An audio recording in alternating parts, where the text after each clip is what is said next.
Hey there, commercial construction coffee talk fans. Thanks for chiming in. My name's David Corson. I'm your host. I'm also the publisher and editor of Commercial Construction and Renovation magazine. I've got a little glare from my light, but that's what it used to look like. Hey, this is when we had Target. I'm breaking out the archives. Oh, wow. November, December 2003. And what were we doing? You know what? I had a lot more hair back then. But anyway, another great looking issue. Wow. I mean, I just grabbed them out of the box. And this was actually, I went on my own in 2001. So my company was only a couple years old. And, I'm still standing today. And let's see where I've got the hockey gig going. Look, you got to look at this picture. I got to get this up here. So here I am. And I've got a lot more hair. I'm putting my rollers on and I'm ready to go shoot with my son out. And got my Thrasher shirt on when they were in the ATL. They'd only been there for a couple of years. I was a season ticket holder. And actually, a good story about the Thrasher. I played in the AAA league, in the adult league here in Atlanta. And the president of the Thrasher, his son, was on my team, and now he's the Braves president. And he and my son, we all went to the roller league together. And Derek, it was an awesome guy.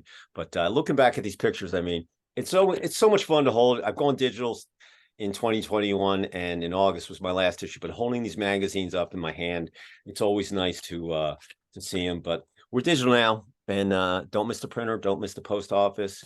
And people are just hitting the site every day, consuming content. And thank you so much if you're out there hitting hit that like button. We want to get this episode out. But listen, TGIF today, I'm saving the best for last. I hope everybody had a great week. I was in Detroit, the Retail Contractors Roundtable, and then went to New York. Did my meet and greet yesterday, and it was awesome seeing some family. It was like having family and seeing people I haven't seen in a while. And I flew back last night, and just trying to get ready for the weekend. And I'll do it all over again next week. So thank you for staying with us on a Friday afternoon. It's beautiful here in Atlanta, about 80 degrees, no humidity. I mean, it's just so nice. It's Indian summer. The heat's gone. I mean, it's just been beautiful here. And hopefully, it's nice where you are today as well. I have a gentleman out in Southern California. His name is Aaron Kline, and he's with a company called Boom a Bucket. He's the CEO and co-founder of the firm, and they're headquartered in Austin. Aaron, say hello to our listeners out there on Commercial Construction Coffee Talk. Hello, everybody at Commercial Construction Coffee Talk. Pleasure to meet you, and thanks for having me today. Hey, you're welcome. So, Aaron, the way this is going to work is you're going to do our episodes in three parts. You're going to tell your story, where you grew up, played sports, have any kids, etc., and then how you ended up at Boom a Bucket. Then you're going to talk about the last 3 years of the roller coaster that we've all been on, lessons learned, any new and exciting things that you see there in the the construction equipment market, and then you'll leave one positive thought or phrase with our listeners, and then we'll end the episode. So, with that said, the floor is yours. Tell us your story. Cool. All right. Well, thanks again for having me. I really appreciate it. No, absolutely. All right, quick background on myself, David. I was a Navy brat. I grew up all over the United States. My dad was a ship driver in the United States Navy, retired as a captain after 28 years of active service. I followed in his footsteps. I joined the Navy myself right out of college, went to Auburn University, studied mechanical engineering, was terrified of AutoCAD and sitting in front of a computer all day. So I, ran screaming from corporate America to join the Navy. I flew fighters, F-18s, for 11 years with the Navy. All over the world, East Asia, Iraq, other places in the Middle East. Ton of fun, greatest job in the world. Then I got married, had kids, and 10-month deployments away from my kids didn't sound quite as much fun anymore. So transitioned out of the Navy, went back to school, and started working in early stage technology companies about 10 years ago.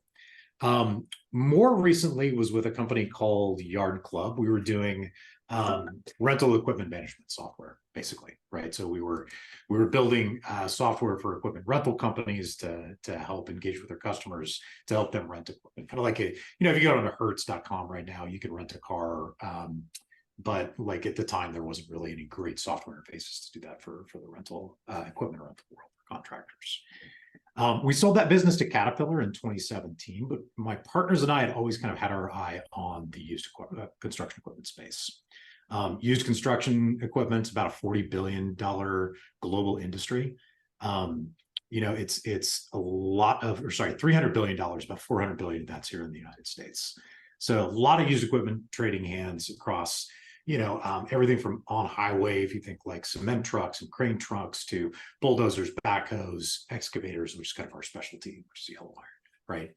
So we founded Boom and Bucket about 3 years ago, under the premise that we could take a lot of the transparency and friction, or introduce a lot of transparency and reduce a lot of the friction in the buying and selling of used heavy equipment. So we work with some of the biggest equipment companies in the United States to help them inspect, value, and market their equipment. We find buyers, we engage with these buyers, we help them find financing, warranties, and transportation for the machine. We run a completely digital and secure closing process for the machines. We wrap those machines in guarantees that we'll actually come and repair the machine if there's anything wrong with it that's not in the inspection, making the whole buying and selling process a lot more easy, fluid, and transparent for everybody that's involved. Hey, And that's awesome. We started Boom and Bucket. Hey, you know what? First of all, thank you for your service. Thank you for your dad's service. I come from a military family myself, and anybody that served in the military, I got a special place with me. So being my dad was a pilot, and my son's actually taking flying lessons. We were watching him on the app this morning. Awesome. Couple of weeks, he works at Boeing. He's got his A&P license. He works on the 787 platform and in Charleston. And so my wife's every time he flies, we've got the app and she's glued to it. And so it's that's awesome. I didn't know you were in there until I did. Listen, I just learned something that new. That's why I do these episodes. I get their basic backgrounds, but I didn't know I was going to have a Navy pilot on there. So go Navy, It was fantastic. Yeah. I feel like I got a lot more than I gave, to be honest, David. It was just an incredible experience from day one. Listen, Navy pilots, you have to land on an aircraft carrier, and that's just a whole different ordeal than being and listen, anybody's a pilot, but being a Navy pilot, landing in the middle of the night on, with a couple of lights guiding you in, it's got to be nerve-wracking. You got to be a special person to be able to do that kind of stuff. So my hat's off to you. And I'm sure you miss it, after. It's like having your old Mustang in the garage or whatever, and F-18 and now the 35s and all. But hey, congratulations, that's just awesome. So thanks. It was a ton of fun. Yes, I do miss it, especially when I hear the jets fly over. But it's pretty fun coaching my kids' basketball games too. So yeah, absolutely, absolutely. So as far as everybody's kind of going through, we went all through this roller coaster over the last 3 years, and we're out of the tunnel, but we're still having a little dips and bubbles, and depending on what state you're in, really predetermined on how things were going to go. Talk about how you weathered the storm over the last couple of years, and maybe give us an insight of listen, we're in Q4 just about, and how we're going to finish the year off and going into 2024. Give us your projections of what you see. There's tons of commercial guys that are out there that are using equipment every day, so I think they would find your insight valuable. Yeah. So let's talk about the roller coaster ride. We actually founded the company in 2020, like right in the middle of the roller coaster ride. So we had to do everything for this business at the beginning remote. We did all of our sales calls over the phone. We did, all of our customer research over the phone. And you're in construction, like this is not an industry that's great with Zoom calls. They like to look you in the eye and shake your hand. Like there's a lot of in-person work that has to be done. So I would say that, starting our company in the middle of that environment forced us to learn some stuff really quickly on how to effectively run a team and a company in a hybrid remote environment.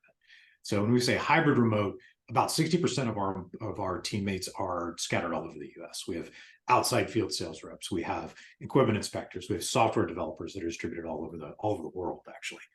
And so we have a headquarters in Austin, Texas, where about the other 40% of the folks work.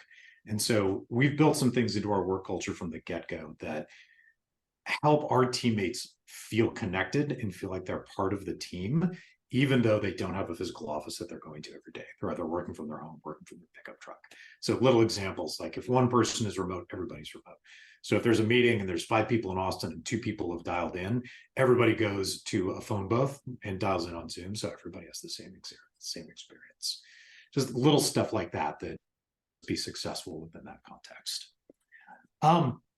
The other thing that's kind of interesting about, the impacts of the last couple of years, probably the biggest issue that just gets talked about all the time in the construction equipment industry was supply chain disruption, right? We went from a pretty stable environment at the end of 2019 to, late 2020, early 2021, 18 to 24 month lead times for new equipment. And, that's new equipment that usually you can either like buy out of the inventory or a like 3 to 6 month, wait time tops. That had pretty huge repercussions on the used equipment market because obviously, a contractor who's got a machine they're thinking about replacing, they can't get a new one, so they're not going to replace it. So supply got incredibly constrained over the last 3 years, which meant sent prices through the roof everywhere for used equipment, right? We're getting through that now. So, lead times on larger equipment are back down to the 3 to 6 month time frame. And a lot of the big equipment rental companies have been taking fairly large deliveries of new equipment. So they're rolling a lot of their used equipment out into the marketplace. So we've seen a pretty rapid, what you see in the pricing graphs is basically pretty huge spike in pricing that started right around the end of 2020. Now it's come off and it's almost back down to equilibrium. So this giant bubble created by these supply chain issues. We're approaching normal. We're not quite back there, but the sort of whiplash effect is that we went from this massively supply constrained seller's market to a now massive buyer's market where there's an incredible amount of inventory. And so for us as the partner of choice for getting these machines sold or bought, we have to explain these market dynamics effectively to both sides of the marketplace, help buyers understand that they have options, help find the right machine for their business, help sellers understand that the pricing that's now was not the same that was pricing 6 months ago, and tell that story with data and information, which is what technology companies are best at. Being a pilot, you obviously know that planes, they have to be maintained. And they can't just sit there and so forth. Talk about the maintenance factor of a piece of equipment. It's huge. Yeah, huge. The construction equipment industry often gets compared to automotive. I think personally we derive a little bit more inspiration from the real estate market because construction working assets condition can vary broadly depending on how it was used. So let's take a Cat 320 excavator, kind of center of mass construction piece of construction equipment. A 320 excavator that has been working at a sand plant, right, an aggregates facility, scooping sand for 5,000 hours, is in significantly a better condition than a machine that was used in demolition, where it's just rocking and rolling, getting beat up, and just it's just beat to hell after 5,000 hours. Mm-hmm.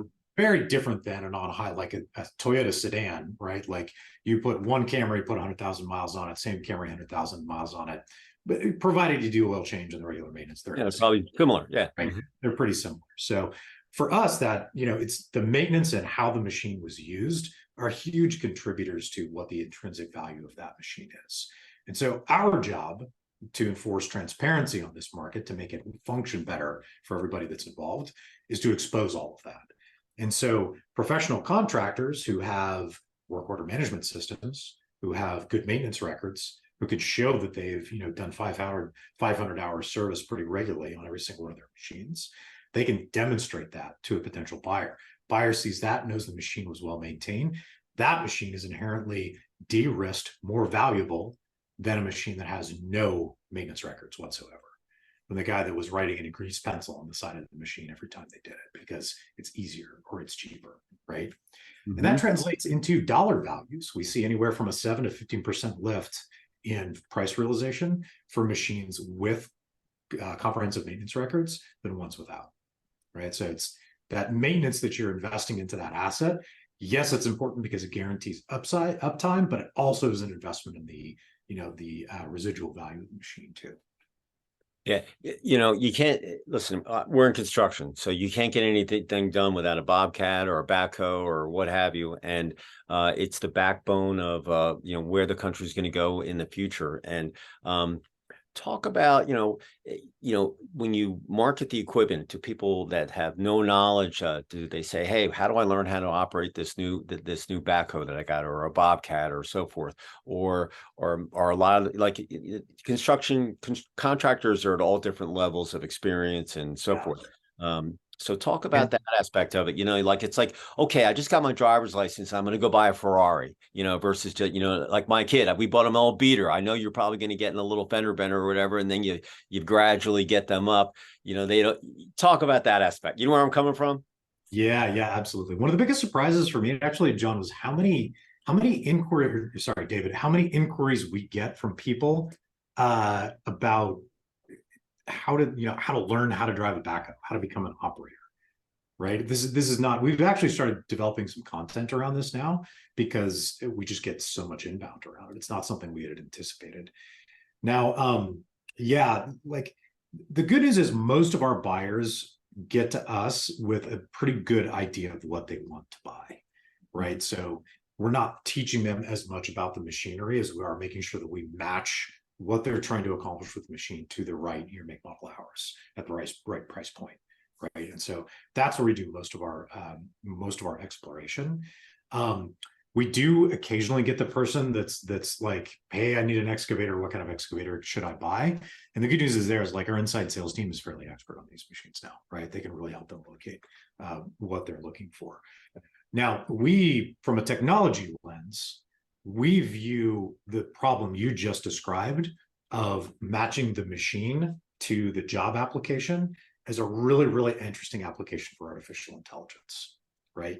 So you see some pretty interesting things happening with Bard through like Google search or through ChatGPT. We think there's a really interesting application here for the future for plugging some of those AI technology tools into our inventory set and helping guide contractors to the right machine for their application. And there's so many variables here, like quality of dealer support in their region, and what their budget is on the machine, like how often they're going to be using it afterwards. So it's a pretty big data set problem, right? And this is just a really, really great application set that we see potentially for artificial intelligence in the future. I've been taking digital classes for the last year, so I'm a digital specialist. I thought I knew a lot about digital, but it's been mind-blowing what I've learned and how you can integrate AI into any business model. And we're in construction, so a lot of people are learning how to integrate it in the correct way. But the way that you're doing it is using AI. You can find all the different equipment and plug in that question, and boom, it's amazing. And it can streamline your business and actually keeping your, obviously, your attention. Probably if you do a good job with anything, that customer is going to come back and give you the referrals and you pick up other business and so forth. So using that technology to your advantage is a major plus, as you said, correct? Yep, absolutely. I mean, these are things that we stay pretty laser focused on, like our customer satisfaction ratings after we've closed deals on the average like 95 to 100%. Technology, we have kind of like a pyramid of like our three talking points, right? Technology, technology, service, and trust, right? Technology is the layer, it's the tools, it's the things that make the entire process more streamlined, supported by a really fantastic service experience provided by real people. And that leads to trust that like creates that repeat business for us. Awesome. What are some of the coolest products that you've seen that have come out over the last 6 to 12 months? Construction really doesn't change. You're doing drywall, you're doing concrete, sticks and frames, but it basically is the same. You're painting, the paint colors change. I mean, what have you seen on the equipment side that some of our listeners might say, hey, well, I never saw it. I didn't know they had a bucket that or that attachment that might be available. Oh man, all you got to do is walk around Con Expo for an hour and a half, and you're going to see some. Oh no, I've walked that big boy toy show, God knows for how long, you know. Fun. I would say there's probably two big trends within the equipment market right now. Autonomous and electrification, right? This last Con Expo, electrification was really front and center. You saw some pretty large electric equipment. You saw a lot of emphasis on it from every single one of the OEMs. And I think a lot of that is it's being driven a lot by the EU right now, but also by the state of California with the advanced clean fleets and by builders, right? So you've got companies like Amazon and Apple who are building new campuses. They build sustainability goals into almost every single one of their projects. And that's driving the adoption of electric zero emissions vehicles, all of those sorts of projects kind of downstream into the GC and into the subcontractors too. Electric equipment, I think, is super cool. It's going to be, obviously this is the future, right? We can't keep belching smoke into the atmosphere forever and ever. There are still some pretty big barriers for adoption for electric equipment, primarily around charging infrastructure. So I don't believe that we're going to get, like, when we think about zero emission vehicles, it's not 100% electrification, right? We have to look at things like hydrogen. We have to look at like really, clean diesel in some cases too, depending on what the application set is. So for example, if you're running a recycling facility or an aggregates plant that has you're tapped right into the grid already, yes, electric equipment is going to work really, really well for you. The mines have done some really great stuff with swappable battery trays, where they're actually able to run 24-hour shifts on some of their equipment because they're swapping those things out. And it makes a lot of sense there too, because now you don't have emissions inside the mines, right? That should be pretty obvious. Now, if you're working on an undeveloped job site, if you're working in forestry, if you're in some place that's like construction equipment goes places that aren't developed yet, right? Like that's the whole point, like we're building infrastructure. So the infrastructure that may not already exist. There are some creative solutions. You see these big Connex boxes full of batteries that people can swap out between shifts. There's some creative solutions that might work well, but I think for those types of applications, we have to look at things like, hydrogen. We have to look at other types of clean equipment, zero emissions vehicles that can achieve the same outcomes without just relying on electric infrastructure. So a lot to unpack there. The other one's autonomous that I think is super cool. Probably all seen the Case autonomous tractor. That was a big one a couple of years back, where it's there's no cab on it. Autonomous excavators, remote controlled mining equipment, all of this stuff has started to come front and center too, especially with equipment that's doing fairly road stuff like digging, grading, or digging holes that are kind of like all in the same spot, farming equipment that's just kind of like doing tilling or spraying, that kind of stuff.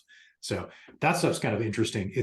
It's coming along. There's some great, John Deere just made an acquisition of Bear Flag Robotics to help kind of advance that on the ag side. You see companies like Built Robotics that are doing this on the construction side too, that are building some pretty cool aftermarket. And then the OEMs are starting to adopt it natively too. Electrification is definitely ahead of autonomous right now, but I anticipate that gap's going to close over the next 5-10 years.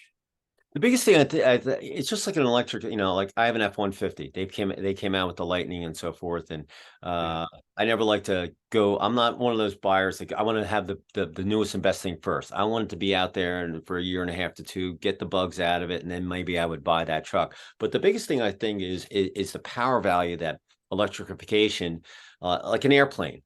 They have electric airplanes, but they can only go for so many hundreds of miles. And then you got to go down and you got to recharge the battery. Just like if you're in a Tesla, you can only go 200 miles and you got to find a recharging station. And if you have the adapter that can have the quick charge and so forth, the biggest thing with the equipment is that I see is the infrastructure, number one, but number two is technology improving itself. So the longevity of the charge and being able to pull the weight, the power that's necessary, whether you electrify a huge tanker or just like I said, you're a pilot, so you can understand, it takes a lot of energy, even with lift and dynamics. You know where I'm coming from? Yeah, but I mean, the good news there actually is that the OEMs have done a great job of replicating the power profiles on their electric equipment now. So I don't think the output, there are definitely legitimate concerns around battery life, right? And so depending on the application, like I mentioned with the mines, they're running 24/7 operations. They're able to achieve their objectives by swapping out battery Yeah, trays. boom, boom. You can get an 8-hour work shift done on a lot of electric equipment on the job site because the operator's taking a lunch break where you can recharge in between morning and afternoon sessions. So there certainly are concerns around that. I actually think the power output is not one of them right now. Obviously, with a really, really large equipment, that's a little more challenging. But I think Komatsu just unveiled a hydraulic mining shovel that was all electric, massive piece of equipment. So the technology is definitely moving in the right direction. You've also got just a significantly lower cost profile when it comes to maintenance on electric equipment than an internal combustion engine. So that makes the machines really attractive, especially to the equipment rental companies, right? Because they're doing a lot of turns on these equipment. They're keeping like very, very high maintenance standards on their fleet because they sell uptime, right? That's their value proposition to their customers. So I know that the Sun States and the Sun Belts and the United Rentals of the world are looking really hard at electric lifts and smaller electric construction equipment too, because it's a significant cost reduction path for them on maintenance on the machines. I just it's amazing. One of my favorite shows is the guy that the miners. You see these huge dump trucks, with the big tires, and they got these things, and it'd be awesome to see them electrified and on the road. And but I always think in the back of my mind, I have all sorts of people that talk about electrification, from Schneider Electric, and these guys are doing the charging stations, and weight's an issue, and think about all the debris if you're doing a demo job on a big shopping center, and you've got to you're doing the new parking lot, but people like yourself that are into technology, and especially the OEMs working together, you guys are going to figure it out. It's not I can't do it, it's how are we going to do it, right? Yeah, 100%. Thanks. So listen, I make mistakes all the time, but I'm like, hey, I'm correct. So I'm on the right tangent. So maybe I'll write about that in my next published columns. Who knows? Sounds great. Hey, as we finish up here, if there's some people out there on our episode, and they would want to bounce some questions off you on, hey, I've got, I was thinking about purchasing this piece of equipment or a new attachment or so forth, how would they reach out to you? Oh, it's super easy. I'm just Aaron at Boom and Bucket, AARON at boomandbucket.com. We've got a whole team of equipment experts that are a lot smarter than I am though now. And so head over to boomandbucket.com, take a look at the machines we have available, talk to our sales team, sales at boomandbucket.com. We've got our main line right there on the website too. You can text us, you can call us, you can chat with us on the website if you're feeling particularly techie. We've got all kinds of different ways to talk about machines. We love it. Listen, if you're out there, if you're an operator, or if you're a contractor looking to get a new fleet, or you just want to talk construction equipment, give this gentleman a call, and he'll put you in the right direction with his team, and hopefully they'll be able to help you. If anybody wants to reach me, you can get me at davidc@ccr-mag.com. Listen, like I said, the way that Aaron got on here, his publicist sent me a press release. I looked at it. We exchanged some emails, and boom, here he is. And I always say, I know I say it all the time. If you don't buy a ticket for the lottery, you can't win. If you don't send me something, I can't look at it. So don't be the judge. Don't judge that book by its cover. Let me do it. And listen, we had 29 million people on her website last year. Hopefully I'll, go be up in that number. Maybe I'll break 30 this year. Who knows? But we really appreciate y'all, hitting that, like I said, can't do this without you, but send that to me. I do anniversaries. It could be a new product announcement. It could be a charity event. We post stuff all day long. And very tough to get in the magazine, but we have all these different platforms. So send us, let me be the judge. And listen, when we post something for you, we send you the link, you share it. It's good for both of our SEOs. That's search engine optimization for you guys out there that you don't know what it is.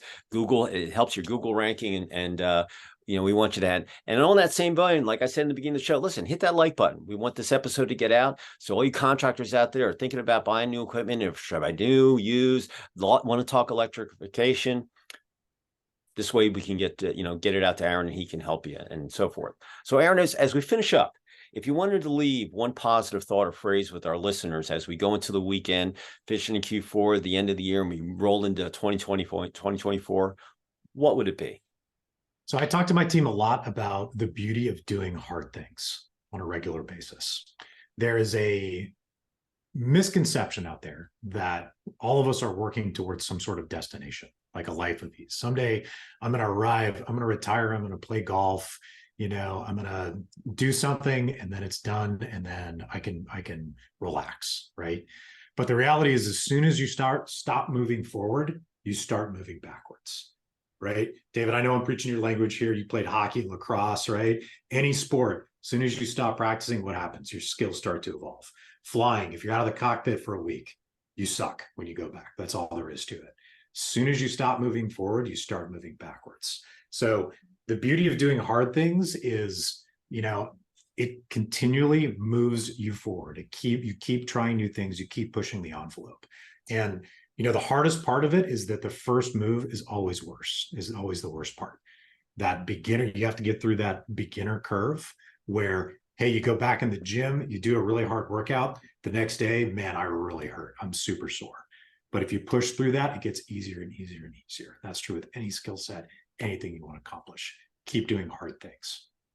I remember I'm a first degree black belt, and I remember the day my instructor, he said, the day that you don't want to go to class is the day that you really need to do it, and that it's all that's it.